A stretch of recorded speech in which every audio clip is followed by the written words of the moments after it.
Assalamualaikum warahmatullahi wabarakatuh. Alhamdulillah wassalatu wassalamu ala Rasulillah wa ala alihi wa sahbihi wa mawala amma ba'd faqad qala Allah Subhanahu wa ta'ala fi kitabil karim a'udzu billahi minasyaitonir rajim wa rattilil qur'ana tartila. Sekarang kita surah Al-Fatah ya. Al-Fatah.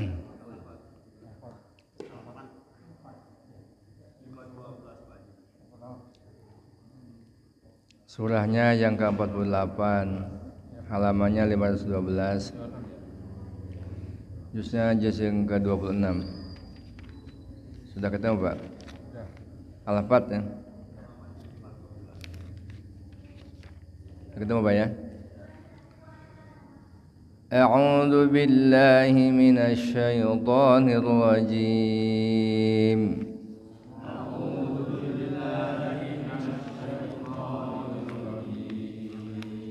Bismillahirrahmanirrahim.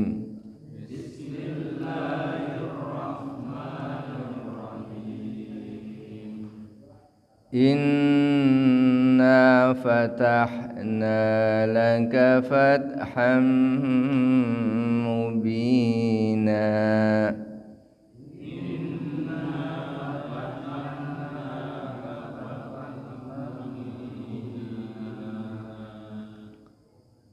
ليغفر لك الله ما تقدم من ذنبك وما تأخر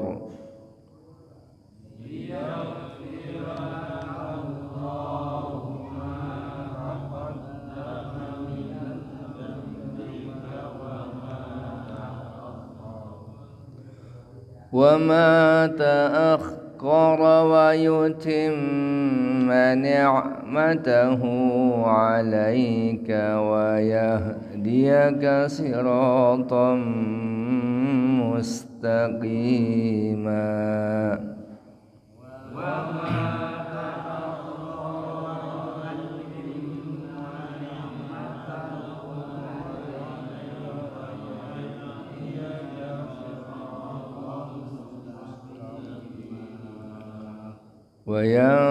وينصرك الله نصرا عزيزا.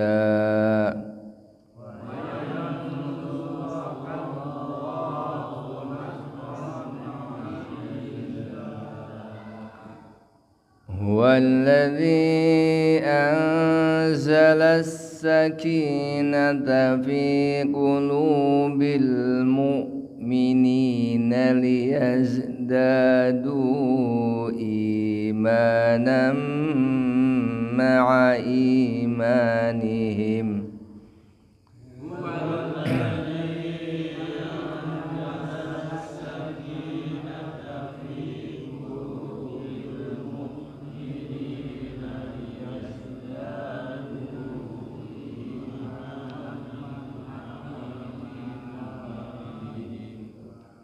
ولله جنود السماوات والأرض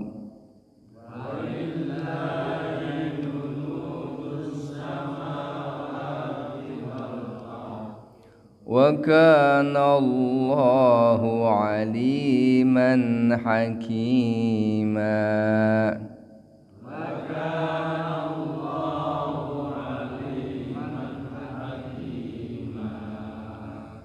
ليدخل المؤمنين والمؤمنات جنات تجري من تحتها الأنهار خالدين فيها.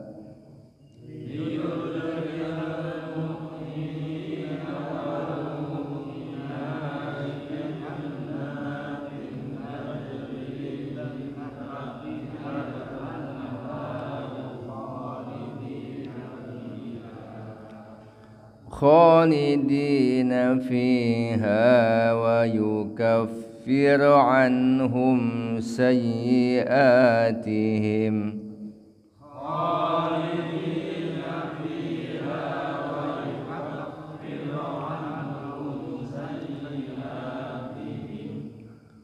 وكان ذلك عند الله فوزا عظيما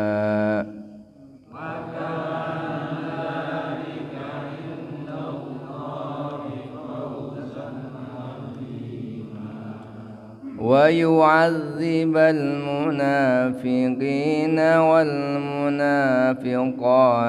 والمشركين والمشركات الظانين بالله ظن السوء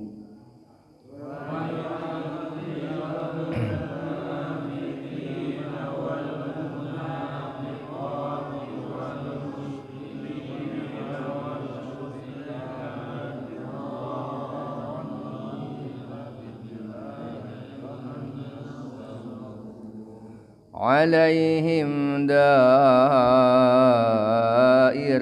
السوء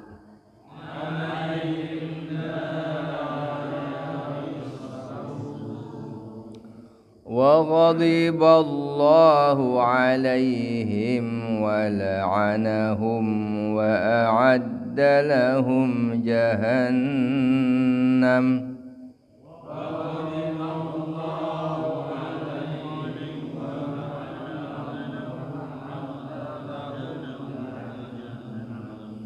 وساءت مصيرا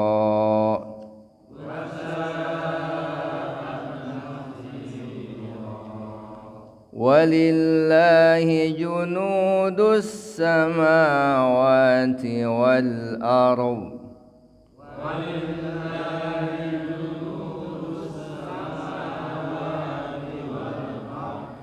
وكان الله عزيزا حكيما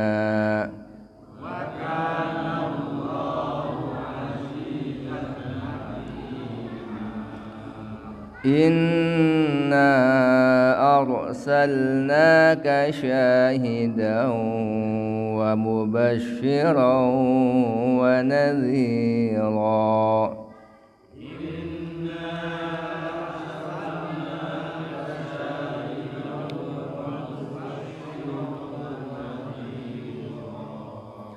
لتؤمنوا بالله ورسوله وتعزروه وتوقروه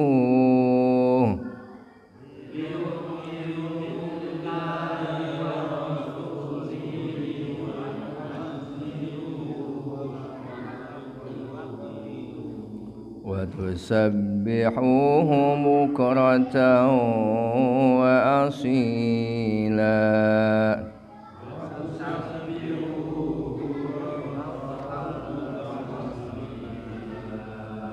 صدق الله العظيم.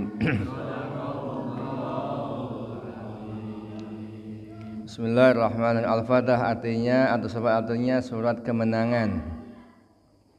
Bisa dikatakan penaklukan, tapi lebih kepada kemenangan. Madaniyatun, ia diturunkan di Madinah. Wa ayatuha 29. Ayatnya ada berapa? 29 ayat. Inna fatah bismillahirrahmanirrahim. Inna fatahna laka fathan mubina. Sesungguhnya kami telah memberikan kepadamu kemenangan yang nyata. Liyaghfira lakallahu ma taqaddama min dzambika wa ma ta'akhkhar, agar Allah mengampuni kepada engkau dosa-dosa yang telah lalu maupun dosa-dosa yang akan datang. Wa yutimma ni'matahu 'alaika, Allah menyempurnakan nikmatnya kepada engkau. Wa yahdiyaka siratan mustaqima, dan Allah memberikan hidayah kepada engkau kepada jalan yang lurus mustaqim. Wa yansurukallahu nasran aziz, dan Allah telah menolong engkau dengan pertolongan yang nyata, dengan pertolongan yang kuat. Huwallazi anzala sakinata fi qulubil mu'minin, dialah Allah yang telah menurunkan sakinah, ketenangan jiwa dalam hati-hati orang yang beriman. Maksudnya apa? Liyazdadu imanan ma'imanihim, agar mereka bertambah iman yang ada pada mereka dan beserta iman mereka, agar Allah Ta'ala menambahkan imannya kepada mereka. Walillahi jududus samawati wal ardi, dan Allah memiliki tentang langit dan bumi. Wa kana Allahu alimun hakima, dan Allah Maha Alim, Maha mengerti juga Maha bijaksana. Kemudian yudkhilul mu'minina wal mu'minat, agar Allah memasukkan kepada orang beriman laki dan perempuan jannatin tajri min tahtiha anhar, surga-surga yang mengalir di bawahnya al-anhar, sungai susu, sungai madu, sungai air yang tidak memabukkan. Khalidina fiha, mereka kekal di dalamnya. Wa yukaffir anhum, Allah menghapuskan, mengampuni ke atas mereka sayyiatim dosa-dosa mereka. Wa kana dzalika 'indallahi fawzun 'adzim, dan itu di sisi Allah adalah kemenangan yang besar. Wa yu'adzibul munafiqin wal munafiqat, Allah akan mengazab, mensiksa siapa? Al munafiqin, munafik laki-laki dan munafik perempuan.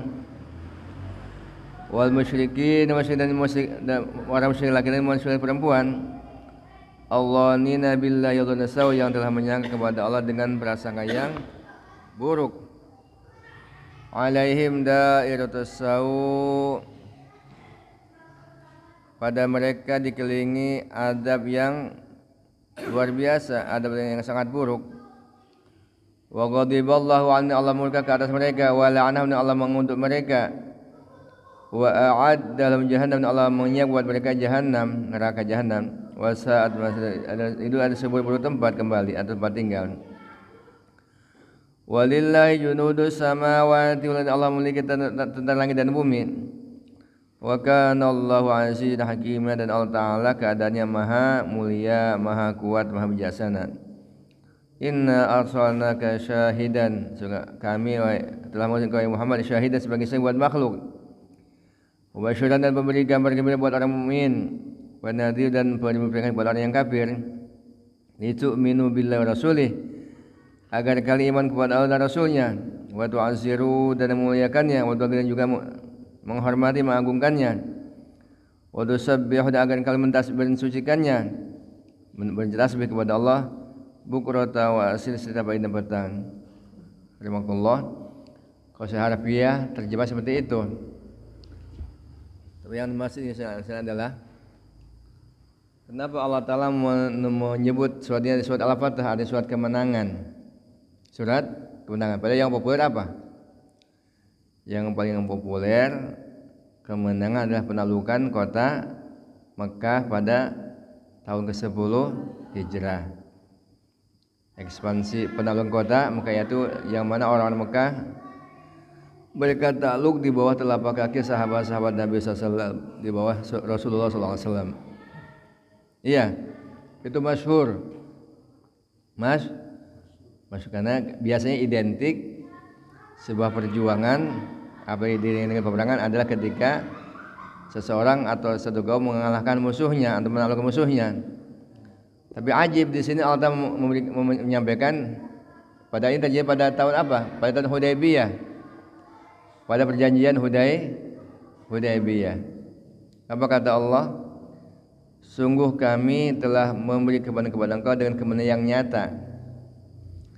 Lahirnya nampaknya pada masa itu sahabat Nabi, sahabat itu dirugikan. Awal Nabi mau umrah kemana? Ke Mekah. Tapi dihalangi, dilarang oleh kaum musyrikin. Ya. Nabi nggak bawa senjata, mau umrah saja, dihalangi, nggak boleh. Sebagian sahabat-sahabat, udah kita angkat senjata, kita perang aja, kita lawan aja. Sedang umur apalagi kan? Beliau emang apa artinya beliau? Kita kan sekarang udah banyak, kita bisa melawan mereka. Nabi cenderung tidak. Akhirnya disepakati dibuat perjanjian Hudaybiyah. Sahabat yang mengatakan 2.400, ada yang mengatakan 1.500, ada yang mengatakan 1.400, ala mukhtalif riwayah. Jadi buat orang sahabat waktu itu. Wal rahmakumullah. Maka walaupun secara zahirnya dalam catatan itu, dalam perjanjian Hudaybiyah sahabat Nabi dan juga sahabat banyak dirugikan, tetapi Nabi menerima perjanjian itu. Karena nampaknya seperti dikalahkan, mengalah bukan dikalahkan.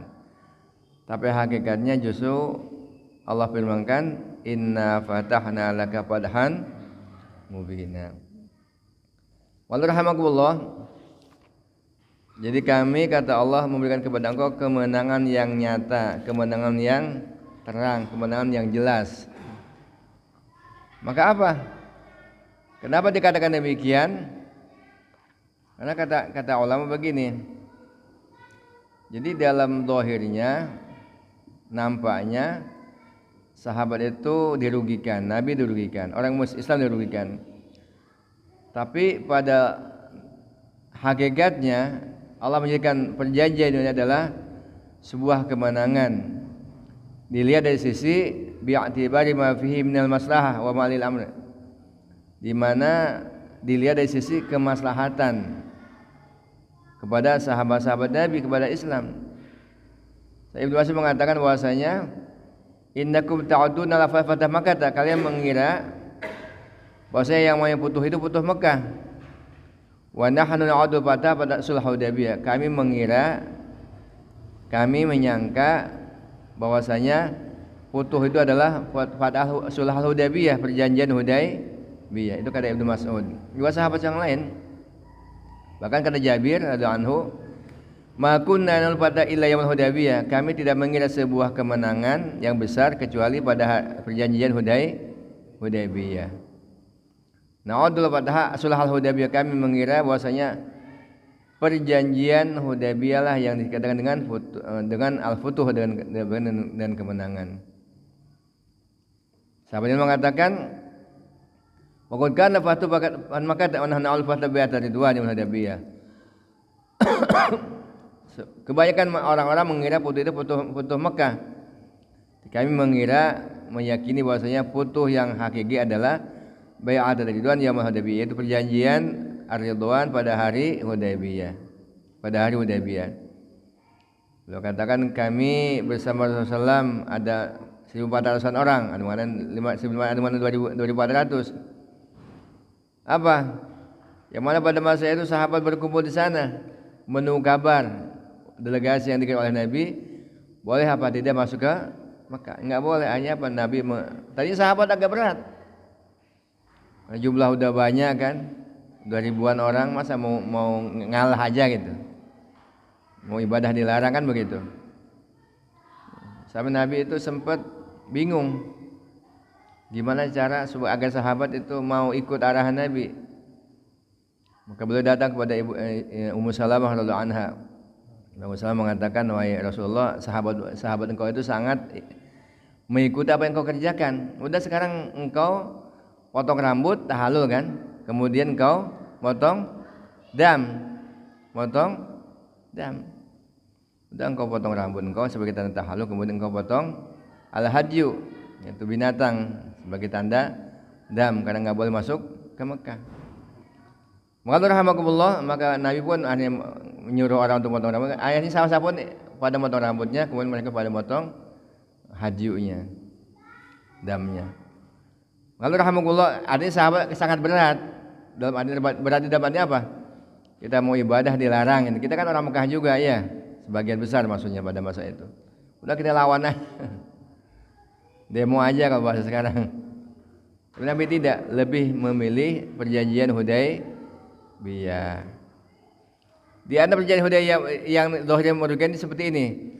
Kalau ada orang muslimin, orang Islam lari dari Mekah ke Madinah, maka mereka orang Mekah minta dikembalikan ke Mekah. Dan sebaliknya kalau ada orang Madinah murtad atau orang Madinah melarikan orang Islam yang ke Mekah, ya maka tidak boleh dikembalikan. Itu kan secara matematika rugi kan gitu. Iya. Kalau ada orang Islam yang enggak tahan karena siksaan orang-orang Mekah kemudian mereka lari, suruh dikembalikan.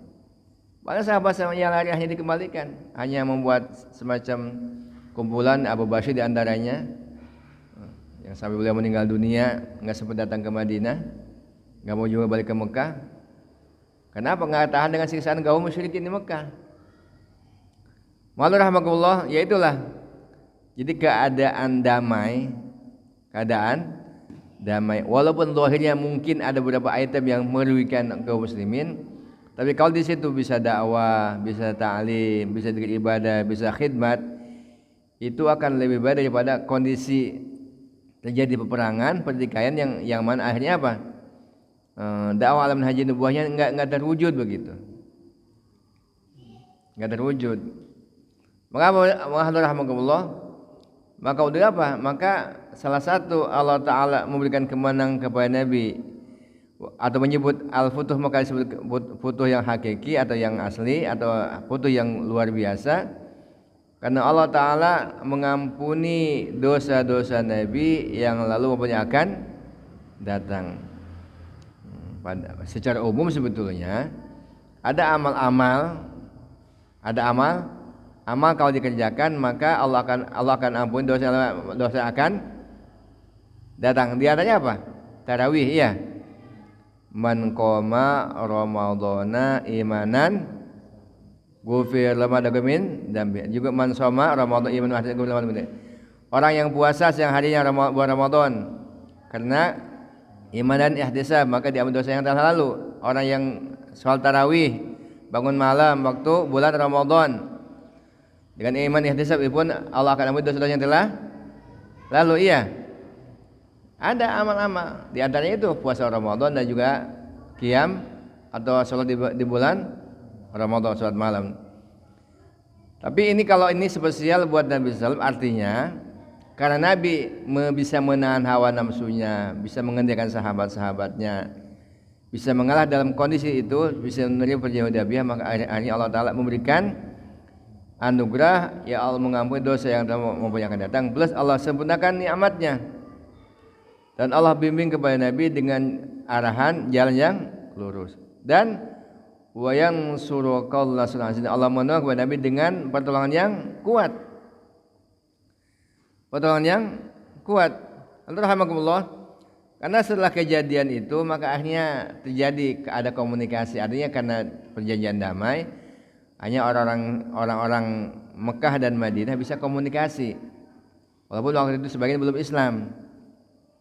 Dan dengan komunikasi, dengan akhlak, dengan dakwah, ya, dengan ta'lim yang dibuat oleh Nabi juga sahabat-sahabatnya, banyak orang-orang baik di Madinah maupun orang di Mekah masuk Islam. Orang Madinah yang belum Islam maksudnya, juga orang-orang Mekah yang pada masuk Islam. Bisa saling serot menyurat, bisa saling komunikasi, iya. Bisa saling berkunjung juga. Banyak yang masuk Islam. Banyak yang masuk Islam. Artinya maksudnya sebetulnya Islam menghendaki kalau seandainya memang dakwah itu bisa diselesaikan, bisa disampaikan tanpa melalui peperangan, maka itu lebih dimilih jalan damai. Jalan damai. Kalau memang bisa dilakukan tanpa pertumpahan darah, tanpa senjata. Dan terbukti dulu, bayangkan Islam masuk ke Indonesia dengan apa? Kebanyakan dengan damai kan, dengan mulai akhlaknya dulu orang-orang terdahulu kita, Wali Sanga yang terkenal dari zaman tabi'in sudah masuk Islam. Zaman tapi di Barus, di Aceh kan, atau Syekh Koro yang ada di Kerawang. Tapi kalau yang terkenal di kita apa? Zaman Wali Sanga itu kan, zaman Wali Sanga. Walaupun sebelumnya ada sebelumnya yang telah datang ke negeri ini dengan jalan damai, melalui jalur perdagangan, jalur akhlak, jalur dakwah, begitu. Bayangkan kalau diakumulatif di jumlah penduduk negeri ini yang Muslim dengan seluruh penduduk negeri Arab, banyakkan macamnya. Banyakkan mana? Ada Saudi, ada Oman, ada Yaman, ada Abu Dhabi, ada Kuwait, ada Qatar, ada apa lagi? Bahrain kan? Jadi kalau di jumlah itu di total dengan Muslim Indonesia yang 230-an juta masih banyak Indonesia. Iya. Padahal datangnya Islam ke negeri ini tanpa melalui pengiriman pasukan, maksudnya begitu. Seperti itu. Wahal rahmatullah, artinya kalau memang bisa dilakukan tanpa kekerasan, ya memang itu yang dikehendaki. Lebih mudah dan murah gitu kalau dari segi kalkulasi matematik biaya. Walaupun kondisi-kondisi tertentu ada syariatnya untuk berjihad dalam artian kita itu pun ada standarnya, ada aturannya lah gitu. Ada syariatnya. Karena Nabi sendiri nggak langsung serta-merta dengan senjata, tidak. Hijrah dulu ke Madinah. Setelah hijrah pun dikejar juga, disakiti juga, diserang juga, ya baru Nabi melawan, kan begitu. Terlebih-lebih setelah umat Islamnya ada kesiapan dan ada kekuatan untuk melakukan. Maka ketika surat ini disampaikan kepada sahabat-sahabat, disampaikan oleh Nabi kepada sahabat-sahabatnya, mga sahabat, ya so kalau ini kan untuk engkau nih. Allah mengampuni dosamu yang lama yang akan datang. Dan Allah sebutkan nikmat kepada engkau. Kalau buat kami apa? Maka ada tambahan ayat, waliyud khilal mu'minina wal mu'minati jannatin tajri min tahtihal. Dan Allah ingin memasukkan kepada orang mukmin laki maupun mukmin perempuan ke dalam surga yang di dalam ada sungai yang mengalir. Mereka kekal di dalamnya selama lamanya. Dan itu adalah kemenangan yang besar. Kemenangan yang besar. Maka sahabat-sahabat bilang, hani'an laka, hani'an mari'an ya Nabi Allah, hani'an laka ya Nabi Allah. Sungguh beruntung sekali engkau ya Nabi Allah. Udah Nabi maksum dapat penghargaan plus lagi. Allah ampuni dosa yang lama yang akan datang. Nabi sabdakan ketika turun ayat ini, beliau katakan, sungguh telah turun ke atasku satu surah yang mana hiya habu ilayya minad dunya wa fiha, yang mana lebih aku cintai daripada dunia dan seisinya. Seperti itu. Allah rahmatullah. Juga Nabi ini ini bedanya Nabi dengan kita nih. Nabi sudah Allah ampuni dosa yang lama akan datang. Jamin surga ada, ya enggak? Maksum. Tapi ibadahnya bukan semakin kendor, semakin kuat. Banyak riwayat Anas bin Malik radhiyallahu anhu, Ibunda Aisyah radhiyallahu anha mengatakan, Nabi itu kalau sholat malam saya bengkak-bengkak kakinya. Nabi kalau sholat malam saya bengkak-bengkak. Idza shalla qama hatta tabluga rijlah. Ya Nabi kalau sholat saya bengkak kakinya. Iya. Nabi kalau sholat saya bengkak-bengkak kakinya. Hatta tabluga dama. Bagilah, maka dikatakan, ya bukankah Allah telah mengampuni dosa yang lama yang akan datang? Apa jawab Nabi? Afala akunu abdan syakura. Kalau demikian, tidakkah selayaknya kami menjadi hamba yang bersyukur? Kalau kita kan enggak, wah udah jalan surga, udah dah, ya enggak, semaunya ya. Malah ada sebagian ya, oknum bukan semua. Kalau orang ikut thariqah tapi syariatnya kurang, lemah, enggak pakai mursyid, enggak ikut mursyid yang betul-betul mursyid yang asli, yang dapat sana dari guru-guru mereka. Itu kalau ketika ada yang menyampaikan kamu udah sampai, itu enggak mau sholat lagi, ada. Itu mah maksudnya ahli thariqah yang palsu lah ya. Enggak dinampingi oleh mursyid. Ada kisah dalam Syekh Abdul Qadir itu ketika beliau lagi khalwah, datang setan datang berupa cahaya. Dia bilang, wahai Abdul Qadir, sekarang kamu sudah sampai, kamu sudah aku bolehkan meninggalkan perintah dan kamu sudah dibolehkan melanggar larangan. Kalau orang-orang yang awam dikasih tahu begini, ada cahaya datang lagi zikir, ada cahaya begini, kira-kira gimana? Wah ini ilham nih, iya nggak? Ilham nih, wah itu sampai nih, ini yang saya cari kan begitu. Kalau orang awam ya, orang nggak tahu syariat. Syekh Abdul Qadir tidak, beliau ambil terompahnya, ambil sandal terompah dari kayu, dilempar. Begitu dilempar, teriak, berubah jadi api. Abdul Qadir diusirlah setan itu. Kenapa kau tak bawa aku setan? Jadi kata-katamu itu kau membolehkan meninggalkan perintah, melanggar larangan. Dalam syariat kan perintah harus dijalankan, larang harus dijauhi kan begitu. Iya. Apa kata setan? Oh ya, aduh, aku sudah menyisakan seribuan, bukan wali sih ya, seribuan orang yang ikut jalur itu dan mereka banyak tersesat. Maka kalau suka ada isu, ada kabar ya yang sering dipojokkan tentang itu kan karena memang ya kita tidak menyalahkan, tetapi artinya memang syariat, torekot, hakikat. Iya. Gitu. Syariatnya seperti kapal. Torekot seperti lautan. Hakikat sebagaimana mutiara yang ada di dalam lautan. Memang kalau kita nggak ingin mengarungi lautan, orang macam kita harus pakai kapal. Minimal perahu. Tapi kalau gelombang besar, perahu tenggelam pakai kapal. Syariatnya dikuatkan maksudnya. Torekotnya dijalani. Ikut perintah Allah, ikut sunnah Nabi. Kemudian kita akan dapat hakikat, buah daripada janjinya Allah berupa kenikmatan dalam ibadah kepada Allah Subhanahu wa taala. Bukan kebalikannya, rajin sholat, rajin puasa, rajin haid, bahkan mungkin rajin dikit, tiba-tiba begitu bilang ada bisikan udah sampai, nggak mau ibadah lagi. Ah, itu salah itu. Salah pasti itu. Salah. Kadang-kadang mementingkan ibadah, mementingkan zikir saja sampai nggak sholat jamaah, itu juga termasuk salah.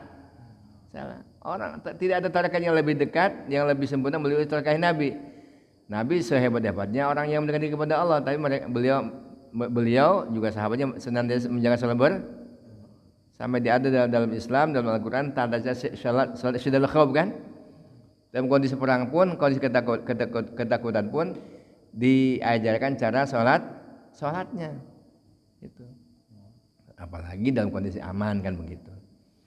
Kita kan kadang gitu, jangan kondisi perang, kondisi sulit, susah, kondisi aman pun ya santai-santai aja. Belum, jangan sudah ada jaminan, nggak ada jaminan aja santai. Udah seakan-akan surga itu punya engkongnya lah gitu, iya nggak? Disuruh berlomba dalam bulan Ramadan dengan siangnya puasa, malamnya tarawih, malamnya tahajud, dengan baca Quran, dengan sholawat, dengan istighfar. Nggak bisa baca Quran, ya baca yang hafal, Al-Fatihah, Al-Ikhlas, Al-Falaq, An-Nas. Iya, misalnya ataupun dengarkan orang yang baca, itu juga dapat pahala juga. Iya, malas baca, dengerin orang yang baca Quran. Apalagi ada tadarus kalau di kita kan. Kemudian yang keduanya apa? Ya capek misalkan baca Quran. Iya, baca sholawat, baca istighfar, baca tasbih, tahmid, tahlil. Itu juga capek. Rebahan di masjid, niat i'tikaf. Iya enggak? Dapat pahala enggak? Dapat pahala. Masuk ke masjid, sholat 2 rakaat, saya mah Quran udah capek, zikir udah capek, udah rebahan aja. Istirahat maksudnya kan, karena kecapean, tapi kecapean sholat, kecapean zikir dan akhirnya istirahat. Kailulah juga ada nilainya. Maksudnya kalau kecapean ibadah kemudian istirahat ya emang ada nilainya insya Allah Ta'ala. Ya, walaupun yang terbaik adalah sempurnakan ibadahnya kepada Allah. Bentuknya bisa sholat, bisa zikir, baca Quran, sholat dan sebagainya.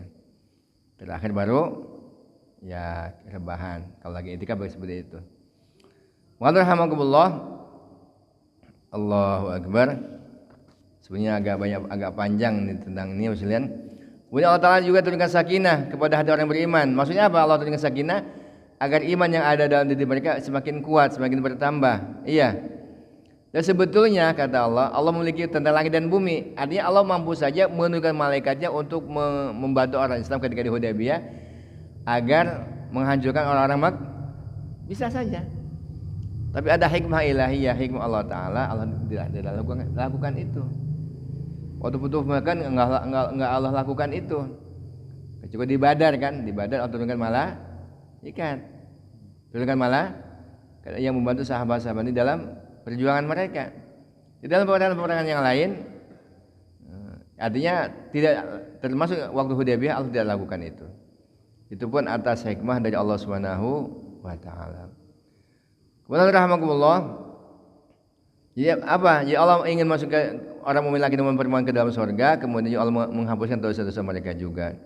Dan Allah ingin mengadab orang munafik dan orang laki maupun perempuan dan musyrik dan laki maupun musyrik perempuan yang mengira atau berprasangka kepada Allah dengan prasangkaan yang buruk. Dan Allah murka kepada mereka dan Allah mengutuk mereka dan mereka Allah siapkan buat mereka neraka jahanam dan itu adalah seburuk-buruk tempat kembali. Dan Allah pun memiliki tentara-tentara yang langit dan bumi dan Allah Maha Kuat dan Maha Bijaksana.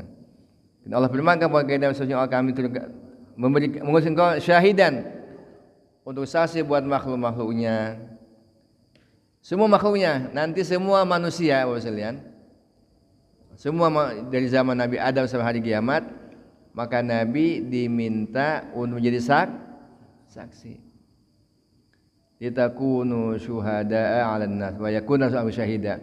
Kalian wa kadzalika ja'al ummatan wasatan litakunu syuhada'a 'alan nas. Demikianlah kami jadikan engkau sebagai umat yang terbaik, yang kalian menjadi saksi ke atas mereka dan Allah menjadikan Rasul pun sebagai saksi kepada manusia. Ketika Nabi pernah bilang kepada sahabatnya, bacakan ayat, baca surat begitu sampai kepada wa kaifa idza ji'na min kulli ummatin bi syahidin wa ji'na bika 'ala wa haula'i syahidan. Bagaimana keadaan engkau ketika mendatangkan engkau sebagai saksi ke atas semua umat dan kami datangkan mereka juga engkau pun saksi ke atas mereka, yaitu maksud kita umat Islam. Maka Nabi pun menangis. Wa kaifa idza ji'na min kulli ummatin bi syahidin wa ji'na bika 'ala haula'i syahida. Nabi menangis. Kenapa? Karena artinya ya merasa sedih. Karena menjadi saksi bayangkan ribuan orang, bukan ribuan, jutaan bahkan miliaran manusia. Masuk umatnya juga. Allahu Akbar. Alhamdulillah. Maka mudah-mudahan Allah Ta'ala memberikan kekuatan kepada kita di bulan Ramadan ini untuk siang harinya, qiyam malam harinya. Caranya simpelkan, sederhanakan waktu buka dan sahur. Allah anugerahi kepada kita keberkahan yang luar biasa, makanan, minuman melimpah di bulan Ramadan ini melebihi di bulan-bulan yang lain. Tapi kita lah yang bisa mengaturnya. Sederhanakan, simpelkan.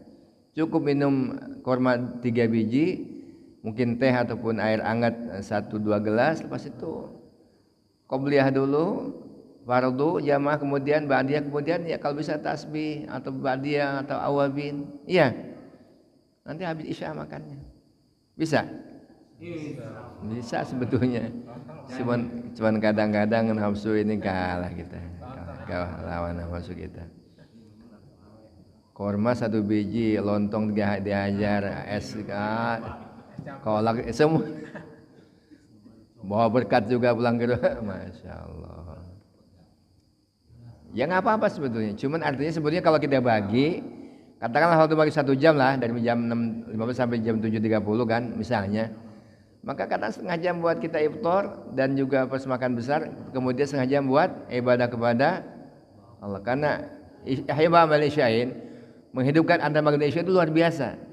Kalau sahabat bilang, tabi'in, ulama-ulama, kalau saya suruh milih antara puasa seharian dengan menghidupkan amalan antara isya dan maghrib, maka saya lebih memilih maghrib hidup dengan amal maksudnya. Iya. Kalau bisa dua-duanya, ya puasa ya, menghidupkan isya'in atau maghrib isya itu lebih baik. Cuma kadang-kadang kita ya itulah, puasa siangnya enggak, kalau bukan Ramadan. Maghribnya pun enggak hidupkan dengan amal. Ya gitu sama. Sederhanakan waktu iftar dan waktu sahur. Maka insya Allah artinya tetap kita makan, tetap kita minum, ya. Tapi dibuat dengan sederhana, dibuat simple gitu. Jangan banyak macamnya lah gitu. Satu item tapi ya cukup gizinya buat kita. Korma sebenarnya 7 biji, 9 biji itu bagus. Tambah air, bikin juga namanya nabiz. Bikin maghrib diminum sahur, bikin waktu sahur diminum waktu buka. Nabi perasan itu Nabi sunnah itu, Nabi suka minum itu juga. Nabi korma direndam diminum pada waktu, kalau mau bikinnya maghrib diminum dibikin sahur diminum waktu itu juga bagus. Sahabat-sahabat itu kadang satu korma buat 1 hari, 2 hari, 3 hari. Kalau kita nggak apa-apa 10 biji, 9 biji, 15 nggak apa-apa. Tambah kolak. Apa lagi? Campur. Saya sih udah mulai setahun ini udah, maksudnya udah pokoknya es udah. Kalau teh hangat, panas atau air panas masih. Tapi kalau es nggak bisa ini. Kalau ada jalan ngimamin nggak bisa ngimamin. Yang ada sesak, yang keduanya apa? Ya udah asmanya kambuh. Insyaallah ya. Jadi mohon maaf atas segala kesalahan selama ini dan mudah-mudahan nanti Allah Taala pelihara kita, Allah jaga kita. Yang jelas syukuri nikmat bisa tenang dan aman ibadah. Kalau kita disyukuri dengan cara menggunakan sebaik-baiknya, jangan salahkan kemudian Allah balikan keadaan sehingga kita nggak bisa ibadah sebagaimana sebagian kita negeri yang lain. Dan kalau mungkin ada ke lapangan, kirim juga sebagian harta kita untuk ke Palestina, ya, ataupun ke negeri lain, ataupun ke kampung lain. Sebenarnya kita melimpah. Tapi ada masjid-masjid yang lain, masalah lain di kampung itu, ya, yang memang ya minus kan begitu. Nah, mohon maaf saya kepada kami juga kadang-kadang kalau di sini lagi melimpah, saya suka bawa sedikit, buat santri. Suka boleh nggak Haji Kudus ya? Insyaallah kita Pak ya. Kadang-kadang, mohon maaf juga, jadi kadang-kadang kalau memang pas melimpah sedikit saya bawa, kadang-kadang kormanya lah gitu.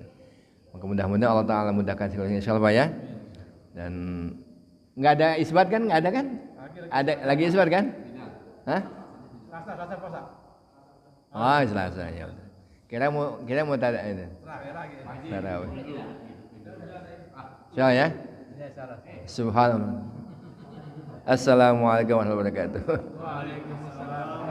Kirain ini apa namanya? Ya udah.